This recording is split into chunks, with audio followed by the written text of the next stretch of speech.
Hi friends, ഞാൻ ഇന്ന് വന്നിരിക്കുന്നത് നല്ല അടിപൊളി ഒരു പാലപ്പത്തിൻ്റെ റെസിപ്പിയുമായിട്ടാണ്. അതും ഗോതമ്പ് പൊടി കൊണ്ടാണ് ചെയ്തെടുക്കുന്നത്. നിങ്ങൾ ചെയ്തിട്ടുണ്ടോ? ചെയ്തിട്ടില്ലെങ്കിൽ തീർച്ചയായിട്ടും ഒന്ന് ട്രൈ ചെയ്ത് നോക്കുക. നല്ല സൂപ്പറാണ്. ചൂടോടുകൂടി കഴിക്കാൻ നല്ല അടിപൊളി ഒരു ഗോതമ്പ് പാലപ്പമാണ്. എല്ലാവരും ഒന്ന് ട്രൈ ചെയ്ത് നോക്കുക. ഇതെങ്ങനെയാണ് ചെയ്യുന്നതെന്ന് നമുക്കൊന്ന് കണ്ടു നോക്കാം. അതിനായിട്ട് ഞാനിവിടെ ഒരു മിക്സിയുടെ ജാർ എടുത്ത് വെച്ചിട്ടുണ്ട്. ഇതിലേക്ക് 2 ഗ്ലാസ് ഗോതമ്പ് പൊടിയാണ് ചേർത്ത് കൊടുക്കുന്നത്. ഇത് ഞാൻ റേഷൻ കടയിലെ ഗോതമ്പ് പൊടിയാണ് കേട്ടോ എടുത്തിരിക്കുന്നത്. ഇതിൽ ഏത് ഗോതമ്പ് പൊടി വേണമെങ്കിലും എടുക്കാം.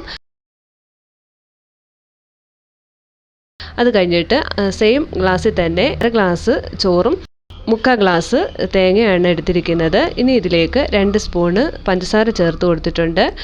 അടുത്തതായിട്ട് 1/2 സ്പൂൺ ഇൻസ്റ്റൻറ്റ് ഈസ്റ്റ് കൂടെ ചേർത്ത് കൊടുത്തിട്ട് കുറച്ച് വെള്ളം ഒഴിച്ച് നല്ല പോലെ ഒന്ന് മിക്സ് ചെയ്തെടുക്കാം. ഇത് നല്ല കട്ടിക്കാണ് ഇരിക്കുന്നത്. നമുക്ക് ഇങ്ങനെയല്ല മാവ് വേണ്ടുന്നത്. അതുകൊണ്ട് 1 ഗ്ലാസ് വെള്ളവും കൂടെ ചേർത്ത് കൊടുത്ത് നല്ല പോലെ ഒന്ന് ലൂസാക്കി എടുക്കുന്നുണ്ട്.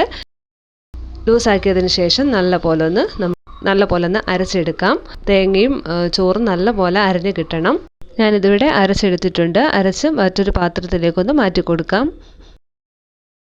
ഞാനിവിടെ തവി കൊണ്ട് നല്ല പോലെ മിക്സ് ചെയ്തെടുക്കുന്നുണ്ട്. മിക്സ് ചെയ്തെടുത്തതിന് ശേഷം നമുക്ക് ഇത് പൊങ്ങാനായിട്ടൊന്ന് മാറ്റി വെക്കാം. 1.5-2 മണിക്കൂറിനകത്ത് വെച്ച് ഇത് പൊങ്ങി കിട്ടും കേട്ടോ. മാവ് പൊങ്ങാനായിട്ട് മാറ്റി വെക്കാം.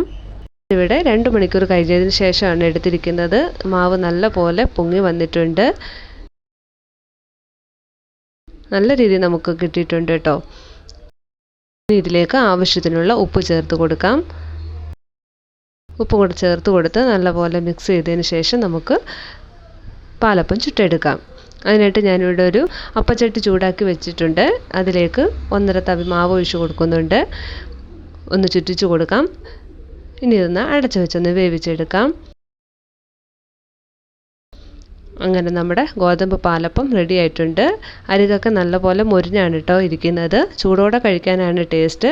തണുത്താലും നല്ല കുഴപ്പമില്ല കേട്ടോ. തണുത്താൽ നമുക്ക് ഇതുപോലെ മൊരിഞ്ഞ് കിട്ടത്തില്ല. ഒരു സോഫ്റ്റായി കിട്ടും.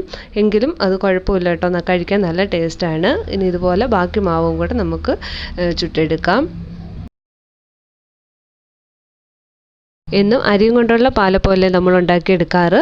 ഇന്ന് നമുക്ക് ഗോതമ്പ് പൊടിയും കൊണ്ട് പാലപ്പം ഉണ്ടാക്കിയെടുക്കാം. രാവിലെ ജോലിക്കൊക്കെ പോകുന്നവർക്ക് തലേന്ന് ഇത് അരച്ച് പൊങ്ങിയതിന് ശേഷം ഫ്രിഡ്ജിൽ വെക്കാം കേട്ടോ.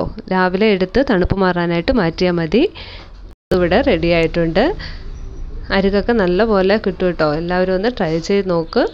ചെയ്യാത്തവർ തീർച്ചയായിട്ടും ഒന്ന് ട്രൈ ചെയ്ത് നോക്ക്. നമുക്ക് ചിക്കൻ കറിയുടെ കൂടോ കടലക്കറിയുടെ കൂടോ എന്തിൻ്റെ കൂടെ നമുക്കിത് ചൂടോടെ കഴിക്കാൻ നല്ല ടേസ്റ്റാണ്.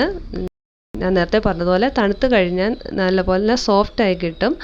അതും കഴിക്കാൻ കുഴപ്പമില്ല കേട്ടോ. എന്നാലും കുറേ കൂടെ ടേസ്റ്റ് ചൂടോടെ കഴിക്കാനാണ്. എല്ലാവരും ഒന്ന് ട്രൈ ചെയ്ത് നോക്ക്. നിങ്ങൾക്ക് ഈ വീഡിയോ ഇഷ്ടമാവുകയാണെങ്കിൽ തീർച്ചയായിട്ടും ഒന്ന് ലൈക്ക് ചെയ്യാനും കമൻറ്റ് ചെയ്യാനും മറ്റുള്ളവരിലേക്ക് ഒന്ന് ഷെയർ ചെയ്ത് കൊടുക്കാനും മറക്കരുത്. അടുത്ത വീഡിയോയിൽ കാണാം. Thanks for watching.